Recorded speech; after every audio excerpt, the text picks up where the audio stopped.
Hey, this is episode number 41 of the Big Picture Podcast, and we are live. Yes. Hi, Dave. Hi.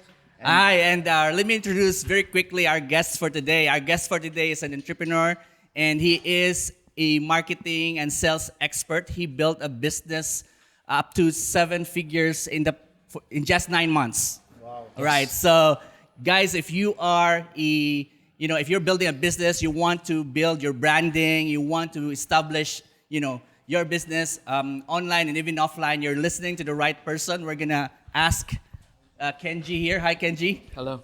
Thank you Questions for inviting me. that would help you as a business person. So let's start with your backstory. So before you had this business, like what were you doing? Yeah. All right.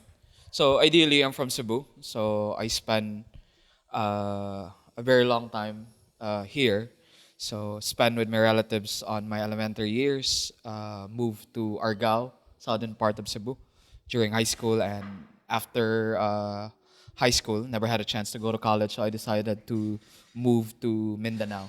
So that's really where my career started. Even as an early kid, like I was selling banana Q and anything that I could sell. So I realized that I really have an interest for selling or persuasion in general. So had a chance to work with very modest, simple job. I worked as a waiter before at a very early age, but instead of just a regular fast food, I transformed my career as, on my head, I was thinking, I want to make the experience of the guests like a 5-star restaurant. What was that like? What So does it mean? ideally, when you go to a fast food restaurant, you have to go to a line to order, and like you're tired, you're hungry. So instead, what I do is I want to get a tip because I was paid 16 pesos per hour. So it's really cheap. So instead, I let the people find a comfortable seat and I take the order. So the general rule is anything that they need, I would provide everything: water, ketchup, tissue, soup. The idea is if they feel comfortable and they have a good experience, then a tip is guaranteed. Yeah, but So- is that allowed in the fast food setting or? Ideally, the company that I work with, am I allowed to mention the name? Yeah, sure. If you like. Yeah. Chowking was not owned before by Jollibee. So I see. So their system was they're restaurant-driven businesses. When they've been acquired by Jollibee, it's quite a different environment. They Yeah. systemize you everything. you had kind of a leeway Yeah, and exactly. the And- freedom to do. Yeah, this is like 11, 12 years ago. So it's been a while. But I realized at that time, like, there is a room for good service. And if you want to get a tip, on my case, I really wanted to step up my game, because if I would work just as the regular waiter service crew, then I'm going to be paid 16 pesos per hour. What's the motivation behind, like, why are you thinking this way? Because like if you look at like a regular employee, normally they just want to deliver what's expected, or sometimes even below that. So what was the mindset behind, and who influenced you to do that? I wish I could say that I really have a good motivation, but truth be told, I just need a Nokia 3310 at this time. What year was this? 12 years ago. 12 years so, ago. if Let me you're just explain that to the if people who don't know what Nokia. if you're a 3310 youngster, is. like, there's no iPhone at this time. Like, if you have a Nokia 3310, you're like the boss. You're like, Yeah, you can play snakes. yeah, and, Snake, Space Impact, and all these things, right? So So, what age are you by that time? no, Were you? ideally, I was 18 at that time. 18. Yeah, okay. 18 at that So time. you stopped. You graduated high school, Yeah. but you didn't took college. Yeah, I didn't took college And you just immediately. started because- working. Yeah, because my family cannot afford it. All right. Instead of staying in the province in Argao, I decided I want to move to a different city where expenses is not huge. Cagayan de Oro is the place that I decided, because it's cheaper there compared to Cebu. But back to your question, the motivation is out of necessity. I was broke at that time. I feel that I want to have better clothes. I want to date some of my coworker, and I cannot afford the date. So I need to get something like extra cash. So it's out of necessity, I would say. Okay. Yeah. So, but a lot of people were also in your that side of things, right? I mean, they also didn't have money back then. But Correct. what do you think was different in terms of why there seems to be like an extra hassle Alright. in your end? Even when I was a kid, I have a clear picture that I want to be in business someday. Unfortunately, when I was young, I'm dumb, I'm stupid. I don't know what are the things that are necessary to be a successful business person. When I start reading during my free time, and if you're working in a service industry, like there are a lot of free time that you could use to make it a productive time. So I started reading books, right? Like While on duty. yeah, during break time. During break yeah, time, yeah. okay. I tried the smoking thing, but it didn't work for me because so I tried the smoking thing, but yeah, the restaurant that I work at is inside a mall, so there is a bookstore there that I could read for free. So I started to read like Filipino businessman who's doing well in the industry, John Gokongwei, Tony Tan Kak Chong of Jollibee, all these things. So I considered them as my hero even at the early age. So I realized that there, there are few things that I could learn that I could apply in the current work that I have. And the first skill that I really built is service. How to provide good service to people. Okay, so you already have that understanding that the key is like customer satisfaction Yep. somehow. Correct. All right. Correct. And you learn this from the books that you read Yep. and your heroes. Yep. So then what happened? Like what happened after providing this extra like elevating that. the type of Maybe service we that can happened? connect from the restaurant to where Yep. you are now. Yeah. Correct. Correct. Can So ideally, I became the employee of the month because I really know how to play. You have your picture on the wall. yeah, yeah. Politics that, actually. in corporate is there, whether you like it or not. You really have to learn the rules, and if you wanted to get ahead, you need to know the people behind. And I know that by doing this, I could elevate the business. The customers like me, the management like me. The problem is jealous other employees because they're not getting the tip. Every time a customer would dine in, they memorize my name. I memorize their name. I have a little notebook that I list all the names and their favorite dish. Of the suki. Yeah, of the suki. ones who So when they go often. back, I know that they want a black coffee or a chow fan or a halo halo. I memorize it. So The good thing about what you just said is it actually works now still. Yep, And correct. like right now, I've read somewhere that we are transitioning to a more experience-oriented kind of clientele. Like Correct. everybody wants to have that experience. Correct. Everybody now, especially now, they want to be more special. So what you did, how many years was that ago? Like this is like 11, 12 years ago. And, 11, 12 years ago is still relevant. Yeah, and Now. let me just insert quickly the model of Starbucks is actually that Yeah. they use the names. Correct. That's very powerful. Yeah. Yeah. So That's the reason why that's why you love to go to Starbucks because they write your They get the name, experience. then they call you by your name, Correct. and that technique is really works. Here Yeah. also in Mizzanin Cafe. Plugging. So buy a notebook, write the name. And buy a notebook, get a name. Like personally for me, Yeah. it kind of even until now, like kind of surprised me that when I go to the same place and they would say, "Hey, Joe, how are you?" And I'm like, "Wow." No, even now when I go That's a good string. to restaurants, coffee shop, or massage or anything, calling people by name. Kailangan may massage. I know what you mean. But yeah, I make it Just I kidding. make it personal because it's important to people. They like it, and it's good for business. Yeah, it's good for. Now, Yeah. let's continue. Good stuff. Sorry for Yeah, it's cutting you okay. off a little bit because It's okay. I just want to highlight that it's a good thing that people should emulate. Like even if you're a business owner, sometimes you just allow you kind of delegate the customer experience to the front the front liners, but it has to be part of you, like Correct. how you make your customers feel. Out of the blue, one customer that I'm really close encouraged me that if you wanna get ahead, you really have to educate yourself. So after reading books and hitting the employees of the month and recognition of the company, things are getting a little boring. That's why I decided to apply for a advertising agency, and this is a print magazine. So the transition is from average diners. I now have the opportunity to work with corporate clients. So you handle them. I handle them. So I approach local medium-sized businesses and I pitch to them that if they could advertise their brand in our publication, then it would be good for business. So this is the second career that I have. So I try advertising, I try retail, I also work with Nestle for a short while, and eventually things are going well. The sad part earning yeah, a good salary, yeah. I'm learning, I'm earning good money. The problem is in your early 20s, you're dumb and stupid. I overspend. So I buy the things that I don't need to impress the people that I don't like. So I was broke. So the sad part, Back to zero. back to zero again. The company that I was working with, it's not really direct from Nestle. They're only a distributor. So during the time that sales are slow, they have to close down. So from the guy who's like a waiter to being in a corporate, things are better. But now since I'm broke, I have to go back on direct selling where I need to knock on houses, and I just buy like, or I work with a friend of mine who's creating like detergent, fabric conditioner. You've tried that? Yep. Door to door. Door to door. So this is really how I have a thick skin and I was able to practice my pitch, selling in general. And this allowed me to open up like talent is good, but discipline is always part of the game. So when I realized like I could make good money, but if I don't have the discipline, then things would not be different.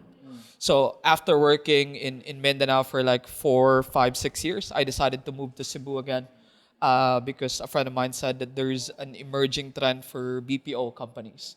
So I realized even if I'm not educated or I don't have a college degree, I took the time to enroll in college for a very long time, 1 semester, just to make my mom happy that I have a college degree. After paying 30,000, I realized that it's not for me, and I learn better, faster, more info in books, seminars, and people. So yeah, I decided to. But you were really educated. It's just that you didn't get it from formal education. Correct. You get it from the University of Life. Yep. And does that bother you at all? Yeah. Yeah, that's a good question. Does that bother you at all, not having a... Or are you proud of it? Do you wear it like a badge of honor? Yeah. In my mind, I don't really have self-esteem issues even when I was a kid. So even if I don't have a college degree, I could talk to lawyers, talk to accountants, business people. I polish myself in a certain way that I have that self-esteem. So in a way, I know that I have street education and I don't have like a degree, which is the exact opposite of my sister. She's a cum laude, very education, corporate driven. So in my head, I have to know who I am. Yeah, So when I talk to people, I don't have that daddy issue. You know what I mean? So you went to So- Cebu, and then what did you do right So off the bat after I schooling? work with a BPO company for 2 years. I understand that the international market is an emerging trend. In my free time, way back when I was in Mindanao, I was experimenting with different businesses. Show my business, load business. And these are side hustle. Instead of like doing Facebook or watching Game of Thrones. No Game of Thrones back then.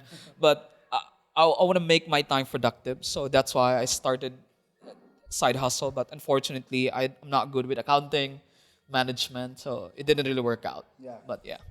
So after working with BPO, I've been in corporate for at least like 8, 9 years. I decided that maybe I wanted to set up my own shop. That's why I decided to establish my own digital agency. I noticed that there's niches that has not much competition in the States and in Canada. So I decided to give How it a did you shot. found out about that? Is it through the BPO industry where you work? Part of it was BPO. Part of it is I read a lot of books, probably 2 or 3 books in a month right now. So in some way, I watch documentaries, so I could probably have an idea about trends. Right. So I look at the competition, audit the market in general, and I noticed that there's not a lot of player in that space. So that's food, coffee shop, restaurant-driven businesses. Right. Yeah, and then these businesses need traffic, and they Yep. they need some attention, basically. Correct. Ideally, how we exist as an agency, we provide digital assets to them, website, video. We also audit their That's the current business that Yep, you have now. current Okay, business so- that we have. So we audit their social media presence. How are they communicating to their audience? So in the way we see the disconnect, that these are the things that they lack. So we provide those assets Yeah. or services or consulting. So yeah, a really quick question. So we're in the business side already. Yep. So how do you market or how do you present yourself as a digital? We've interviewed a lot of digital agencies actually now Yeah. in our show, right? A couple of Maybe, people, yeah, yeah. 2, 3. So Yeah. yeah. So I'm always curious. How do you present yourself to a client, especially you are catering to an out like you're specific to US or Correct. just you're specific to US. So how do you market yourself, or how do you find your market as well? In business, there are three things that are really focused. These are like the fundamentals that I really execute daily. Lead generation, lead conversion, and lead retention. So let's focus on the first one, which is the lead generation. So if you call businesses like, hey, do you need a website? You get a no automatic. Yeah, Like, exactly. there are 5 guys who can do that for me. So we look at businesses and we see what are the value that we could provide them upfront. So maybe we could offer like a 30-minute consulting. Maybe we could provide or set up a very basic website that doesn't cost much to them, and later they could do an upgrade. Or maybe we could help them in creating headlines for their ads, which is a copywriting service that we also sell. So the simple way is we provide value upfront. And there are businesses who reciprocate that they say yes. There are businesses who say no, and it's just part of the process. But the big goal is providing value upfront to people. Okay, so my I guess my question is like when you started, how did it go? Did it all pan out right away, No. or what are the things that like are there difficult times? Were Yep. there difficult times when you started? I was calling in my apartment. I was doing everything. I'm the manager. I'm the supervisor, payment processor, customer service. I'm a one. You're wearing a lot of all the hats in the Yep. company. Yeah. Exactly. So I know that if this is not gonna work out, I had an emergency fund of 6 months. And this is really huge for people who wanted to be in business. Sometimes they have an idea in their head, they have plans that they wanted to execute, but financially they're really tight. So in my head, I already computed what's my monthly lifestyle or expenses. So I have to prepare 6 months of disposable income. So if things would not work out, I would not be kicked out in my apartment. So that's a And very you won't starve. yeah, and I would starve as well. So I already do the math. If things would not work out, I could always go back to sales or corporate or any other endeavors that I have. But eventually, it was not easy. I wish that it's easy as like day 2 or day 3. I think it took almost like 28 days or maybe 26 days before I generated my first sale. Income, And it was a very small amount, $300. Yeah, very small amount. Small amount. Yep. No, Correct. here's the thing. So it seems like you jumped ship, like full blown Yep. doing this. So what were you doing before that, and why did you decide to jump ship? Like like Joe here who quit his job.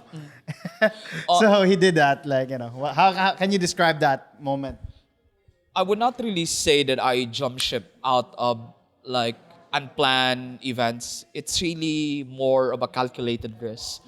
On the last 8, 9 years that I was in the corporate world, I really build specific skills in order for me to be ahead with if I would be in business.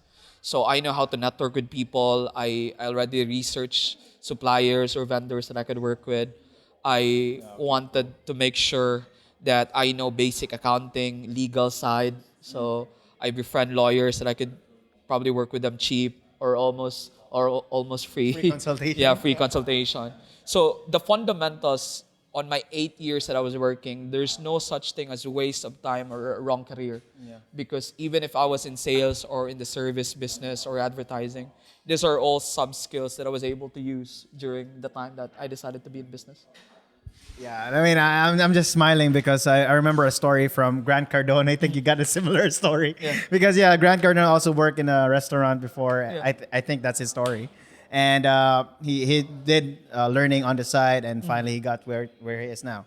So, so this digital agency has been working or been going on for 2.5 years, close 2.5 to 3 years. Yep. And we mentioned early in the show that's 9 months you got that 7-figure rev. Yeah. That's the gross sale. Yep, correct. All right. So how were you able to build that from one man now to a business with all the legalities, I assume? So can you describe it to our listeners? I hire salespeople. I hire my very first employee after 4 months. 4 months. Okay. Yep, exactly. So right now I have 4 existing sales staff that is working for me full time. I have 4 creatives, so close to 10 employees who's doing it full time. Some are freelancers, vendors, etc. But eventually, the differentiation why I was able to generate revenue is I don't want to sell a standalone service or an a la carte service. There are, but it's like 30% of my revenue. In most cases, I wanted to set up a retainer approach. Like, if you work with me, it's quite impossible to turn around your company in 30 days. So I pitched 3 months, 6 months, 9 months, 1 year, or 2 years. All right. So the more that I could keep them and the more that they have lesser investment upfront, the more the people would say yes.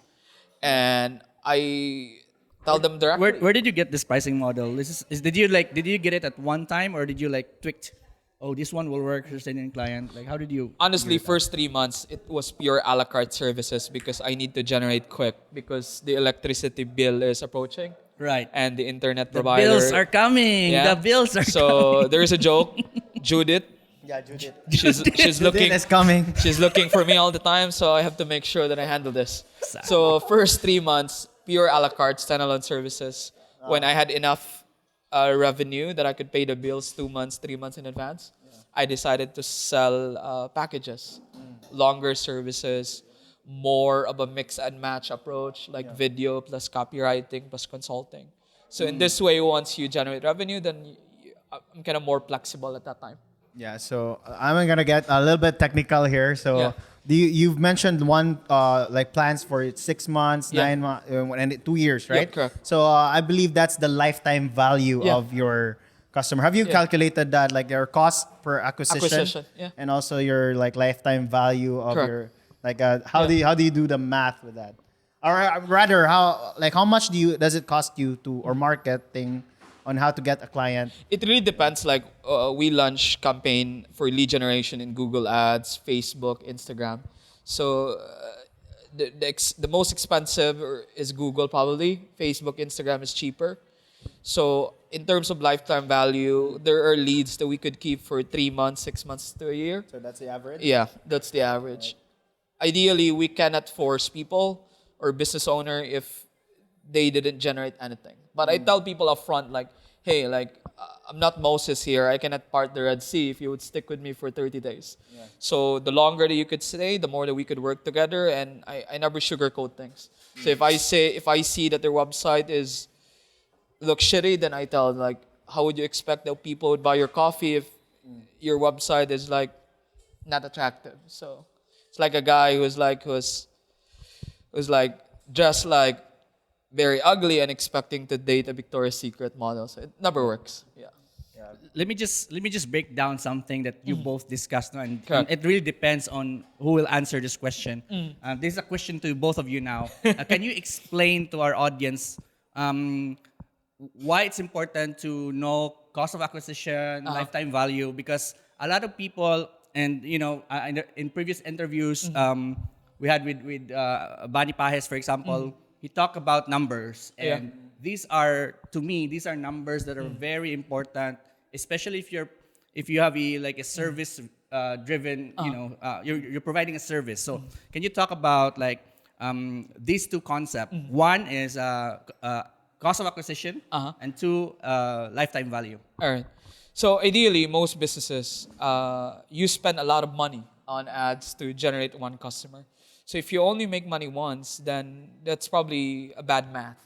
So the more that you could keep the customer, the more that you would generate revenue, the more that you could make impact with whatever results that they want. So on my end, like I wanted to know every customer as much as I can. So not a lot of business owners use tools. One of them is like a CRM or customer relation management tool, right? So not a lot of customers or not a lot of business know their customers, so they don't track how are they performing in terms of revenue or the money that they put to the company.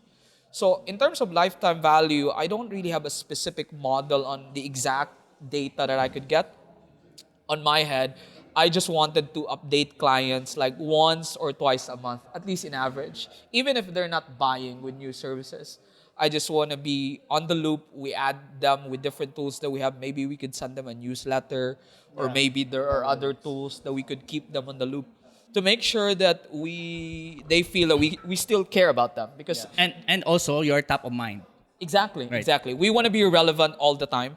That's why we want to make sure that we keep them on the loop to make sure, because maybe today they're not buying, maybe in 3 months they're not buying, but maybe in 2 years or I like that. yeah. Yeah. So So, we just never to- we never burn the bridges. Yeah, just to answer also your question, Right. this works with the retainer or like what you call the monthly, service Yeah. as a payment Subscription based, Yeah, yeah. subscription basis. So there's actually another factor to take note is the return, like Yeah. the cost return. So how much do you put in, like the acquisition to get one client, and how soon can you like get the returns out of it? returns. So, and the thing with that is the goal is to lesser the cost as much as you could, the marketing cost to get that person or client, then to lengthen the lifetime value Correct. and lengthen the life. So that's When key I- metrics of when I was starting, I'm not subscription. really trying to make this super technical. If you're young, you want to be in business.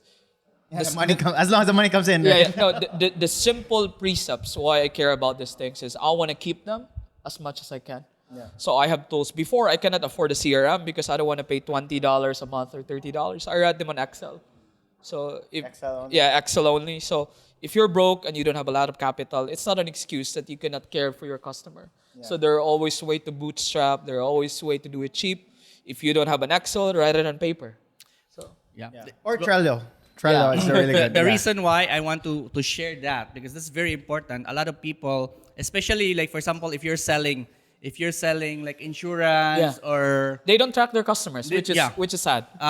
St. Peter, I don't know, Yeah. whatever, right? Even I if mean, you're selling clothes online, I notice a lot of There sellers. are some now are Yeah, doing that. Like they track your. They're not tracking, I know so- a couple of apparel stores who Yeah. get your email and phone We, number. we try this with the event that I'm doing, which is a meditation group. Like the event has been happening for 8 years, and there's like 3, 4, 10 people every week. What we did is a simple name tag where we put the names of every attendee, and we have a higher retention of 20 to 30%. Because people people get feel to know. comfortable that they know, because community is huge. Like people want to be noticed. yeah. It's It's a basic. It's a basic feeling Yeah. to belong, right? Yeah, we want to feel that significant or important. Okay, so if you're listening to this, if you're providing a service, if you're selling a product, and if you don't have a list, and if you already sold to 100 people, The money is in the list. the money is in the list. And it's one of the things that I've learned this year, actually. Yeah. This year, I've been operating for a couple of years now. The first year, I was like, just selling. And then what I noticed is a lot of people would send me a message and they say, I'm dropping by Cebu. Can I stay in your place? Yeah. Right? And it made me realize, like, okay, that's good, but then what if I'm always top of mind, you know? What if I'm always like every time they would associate me to Cebu, right? So that's one of the things that I would like to share also if you're doing a side hustle, you know, keep the list of people, get all the information, email, mobile number. Don't you know, one of the mistakes that I've seen, especially with a lot of salespeople, they will hand you their card and they would say, call me. And guess what? They're never They will gonna never No one call is you. calling. Always Yeah. take the, you know, I don't want to preach you here, but you always take the, you know, the always have that power of calling back. So, you know, that's one of the things, and it did improve our sales. Like in Correct. just the first month, I told them like, hey, I need your information because I'm gonna give you something. Correct. So, and this is like this is done online, but like in offline, I did like a version of it, and it did help me with good sales. And a general rule of thumb is never burn bridges, especially with clients. Yep. So keep the list, organize them, and maybe once in a while just connect with them. And unless they really say For no. clients or for leads that is not fit to my market, I send them to my competitor. All right, that's good. What's the logic behind that? If I would make my competitor happy, if they have clients that would not fit, They'll also get. they would reciprocate. Yeah. That's But I never interesting. expect anything. Like it's bonus if they reciprocate. If not, That's a it's good not a big philosophy, deal. by the way. Okay, that's a good philosophy. I don't have that. I'm thinking about should That's I do more it? of like a go-giver. Get the good approach. It's like a karma thing, Yeah, like karma. Buddhist Okay. thing, but it works. All right. So, okay. So you talk about your business. You talk about like the adjustments that you have. You know, what's next for you? What like? Let's talk about your passions. Let's talk about the things that you plan to do like in the next few months or a year from now. So ideally, 6 months ago, I traveled most cities in Mindanao and in Luzon to do free event for SME. There is no upsell or there is no book. This is pure charity to really help SME. Because I noticed that I had success in the international market, but never really had to get a pulse of local businesses.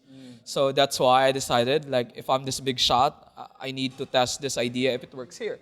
So we went to Butuan, Davao, Cagayan de Oro, Baguio to create free events.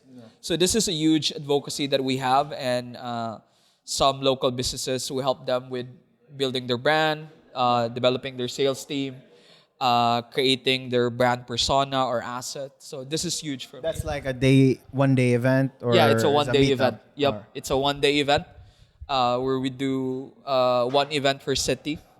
So another thing that I'm really involved right now is promoting a meditation event. I'm huge of the advocacy of mental health. If you have employees and their head is not in the right place, it's really hard for them to perform or to deliver their quotas or target or results that you want. So that's why in Cebu, I'm promoting Cebu Group Meditation, which is a weekly event. Okay. So these are the things that I'm really passionate. I really wanted to build a business, and that's why I mentioned to you when we talked earlier, I wanted to get in the e-commerce space, Lazada and Shopee. So we're investing in a couple of startups that we could sell online. So this is how I manage my time: agency, e-commerce, and meditation. Good, good. And so, one of the things that one of the reasons why you're here also is you've been really, I'd say like back last what is last Event. the event that we had, Yeah. right? You're one of the most engaged people, Oh. right? What was the and then like are you building your own podcast Yeah. or what was the I will. I will. I wanted to create a podcast that talks about productivity, uh, specifically something to do with personal finance and investment or money management. Right. A lot of Filipinos has increased their income for the last 3 to 5 years. Unfortunately, they never really had a chance to understand about basic and financial education. So on my end, this is a very important cause that I think that if Filipinos would have an idea about, they could really do a lot of things, whether in business or philanthropy or other things that they want to do in the future. So this is huge for me. Yeah. yeah. Personal finance podcast. All right. So definitely we're gonna we're gonna help you announce that in the next few once you Yep. once you reach And that. we're actually helping him launch as well. So yeah, if you want to learn more about that, check out our page for more about podcasting. So yeah. All right. And I just really believe when I look at you guys, when I look at your channel and Facebook and Spotify, I just really believe in your cause and advocacy in general. Where this is a blue ocean. Not a lot of Filipinos are into podcasts. It's like the very early stage. Yeah. So I see that you put a commitment into it. The commitment and the dedication that I have to learn about sales, marketing, or persuasion, it's just the same thing that I've seen in you. When I look at people, I have a very high BS detector. So I know it's a waste of time or like, is this worth the time? So that's why when I see your cause and the sense of focus that you have, I think that there's something there. That's why I really appreciate that. sign up, Sign up. take my money, shut up and take my money. Yeah. Yeah, but seriously, the big picture is all about, we're trying to help as many people to really see the big picture. So I think that was the core. That's always been our belief here. And yes, check out we're trying to, as much as possible, get as many people to inspire you. Like Kenjie here, who was once, not a college graduate. Yeah. From sexy waiter. From sexy waiter, now an entrepreneur, and even going to meditation and the e-commerce. So anything is possible, guys. Anything is So- possible, yeah. Speaking that's of our message. Speaking of e-commerce and understanding the local pulse, let's just say in business environment in Cebu in general, there's a lot of people who really have the desire to be in business, right? Unfortunately, there's not a lot of tools or mentors or people that we can learn from. That's why when I look at your content, I think that these are really timely content. Because when I was young, like there's not a lot of books about Henry C. and Ayala, and there's when I compare in the US, few, like why there's like so much content there, and in here it's quite different. So that's why the advocacy to be in business, and these are not some rara business that are the secret and all these things. These are like hardcore execution, daily, boring tasks that we do every day, and it's not fancy. It's not. There is no sports car. There is no passive income or Maitas or Margarita. Sports in the car beach. is not ideal here with the road. Yeah, with the traffic. So with the road. yeah. But yeah, so also that's exactly why we started the podcast, mainly because we can't. I mean, we're not saying that we don't want to interview Henry C. If you know him directly, please let us interview him. Yeah. But the point is, we try to hit those people who are still starting out. Yeah. Are 1-2 years in their business, or even in the first month. So. John Gokongwei was in Cebu, I think, in San Carlos 3 weeks ago. I'm so jealous. I never had a chance. He's my hero, personally. Yeah. Steve Jobs, John Gokongwei. They're really...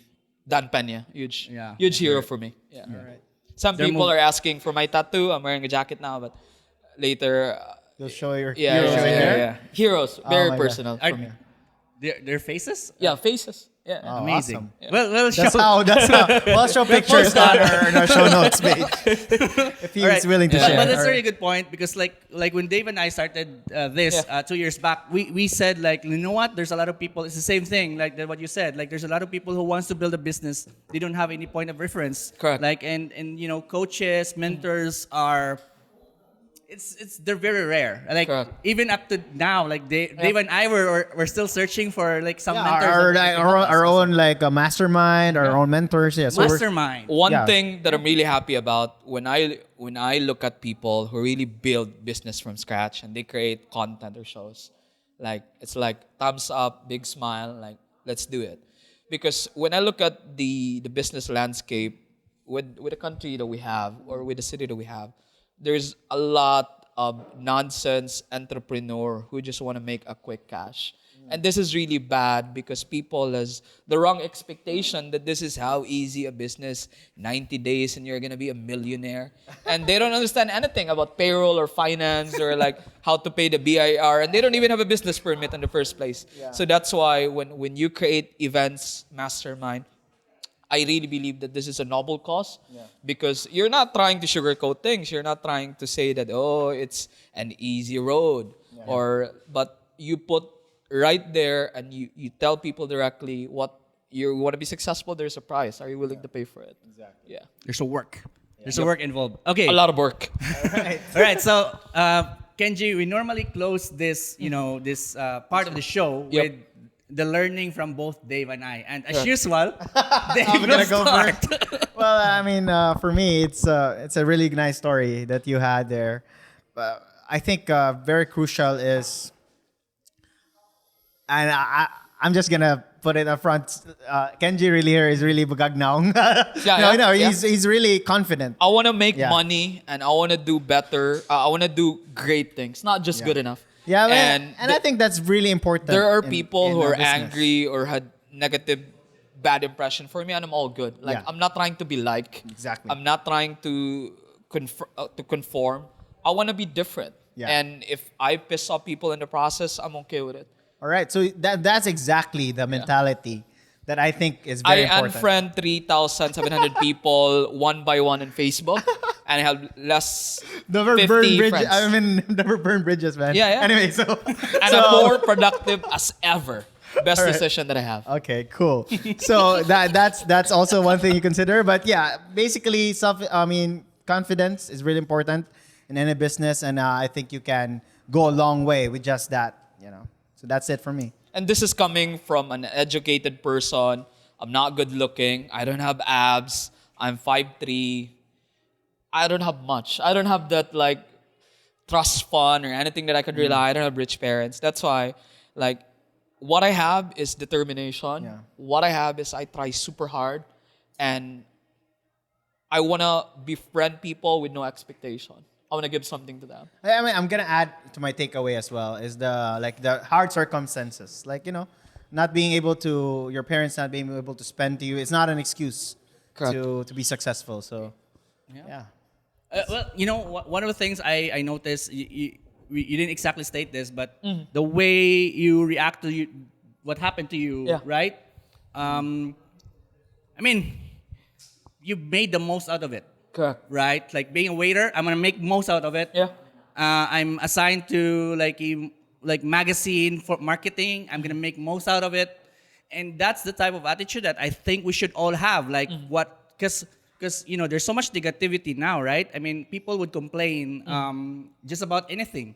So how about make the most out of it? Because by the end of the day, it's your own personal story that's gonna drive you to do Yeah. something great or just make things worse. Everything is practice for the big show. Yeah, everything is practice for. That's it. I like that. Exactly. Yeah. That's always my philosophy. Awesome. Practice, practice, practice. Okay, Right. and now let's move on to our Lightning round. All right. So the lightning I didn't know round. this. Okay. You didn't know this? A lightning round is Just a kidding. series of quick questions. If you can Yeah. answer them like lightning style. All right. Yeah, So just a we ask this all the time. Okay. All Let's right. do We it. start with a question. The first question is, do you have a morning routine? And if there is, what is it? I meditate 5 to 10 minutes after I wake up. And I take shower immediately. Okay. Exercise. Yep. Awesome. All right. So what's the next one? Do you consider yourself successful? Yes, but I'm not satisfied. I want more. All right. Okay. Is there a book, a show, a movie that you think people should see? Book, the one that I'm reading right now is Who is Michael Ovitz? What's that? He's the most successful Hollywood agency owner in California. So, fascinating guy. That's the current book that I'm reading. Who is Michael Ovitz? So, he owns CAA, Yeah. Creative Artist Agency. They have 70-80% of market share for celebrity. Yeah. Wow. Correct.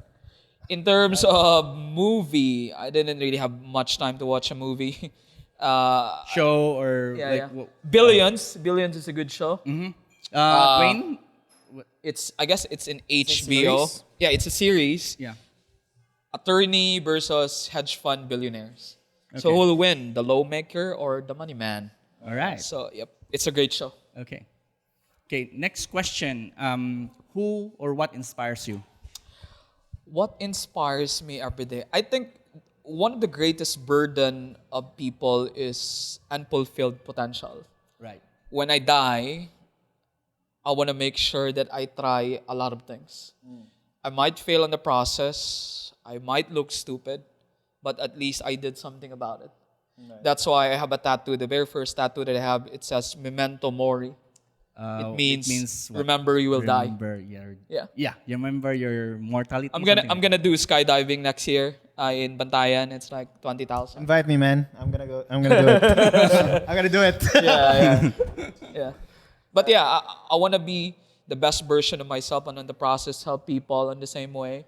I want to provide the best for my family and I want people to maximize the potential that they have. So anything that I could help, whether it's sales, branding, marketing, or persuasion, like I want to push people. Awesome. Yep. All right, so I'll do that. So a lot of our, listeners, a lot of our, hopefully, a lot of our brothers and sisters are actually, working 9 to 5 jobs that probably they don't like Yeah. what you mentioned, unfulfilled potential. Yeah. Also, some of them are thinking that the greener pasture is over Abroad. outside, Yep. abroad. So, what is your tip now? Because we see you here doing your thing, not Yeah. even a college graduate, Yeah. once a restaurant worker, Yeah. and you're now an entrepreneur who's probably earning, you're reaching your 7-figure and even Yeah. more. So, what is your advice to those people? If you're young, Yeah. if you're young, dumb and broke, no, I'm not gonna sing. But honestly, if you're working now, save as much as you can. Live a lifestyle that is not mainstream or not latest as what they call it, and you will be happy that you did. So the first 10 years, 20 to 30 years old, just close your eyes and don't front the things that you cannot afford. This is the mistake that I've done in my early years, and I regret every single day, because if I could save more at that time, then I would be in a much better position. But save, don't be fancy, and ideally educate yourself. Educate yourself. Learning doesn't stop after college, and this is a classic mistake for a lot of people. They never read, they never invest something for themselves, and they're surprised that they're not promoted. So education with application is really huge. Education with application, guys. That's why I force my people to buy books every month. Force. These guys. Yeah. If you don't read, buy an audiobook. Audible. Yeah. Yeah. All right. So The last question is the most difficult question. And you you probably never know get this. old with that. When am You I probably getting know married? this. Not yet. And the question is, where can people see you, your project, and the best way to reach out? If just Best way every to question. connect with you. Yeah, Yeah. best way to connect with you. All my social media handles at De Guzman Live, Instagram, Facebook, YouTube. So yeah, I also have a website, kenjiedeguzman.com. So it's already available. But ideally, I'm more active on Instagram and in Facebook. Yeah. All right. Alright. Thank you, Kenji. All those the links that Kenji mentioned, the books, you'll be able to see that in the show notes page. That's the big picture. .ph/episode 41. 41. When the version of this, Yes. the podcast version of this release goes out. Yeah. Okay. So Wow. What- This has been man, really yeah. amazing. Thank you guys. And Really yeah. appreciate it. You want to add something? yeah, I'm just happy, Kenji, that you're here, and thank you so much for for being here. We really enjoyed. Yeah. It was like the every time we enjoyed it, time seems to fly faster than Yeah. So that's what's happening now, and I hope you guys have also enjoyed that. I Yeah. think there's so much So gem, many nuggets so much there, yeah. gold that Gold you can, nuggets. you can take home with you and can improve your business. It can impact you, maybe like grow your business to 10-20%. All So right. that was really good, and thank you so much. This is episode 41. 41. My name is Joe, My name is Dave. and this is Kenji signing off. Thank you guys. Peace.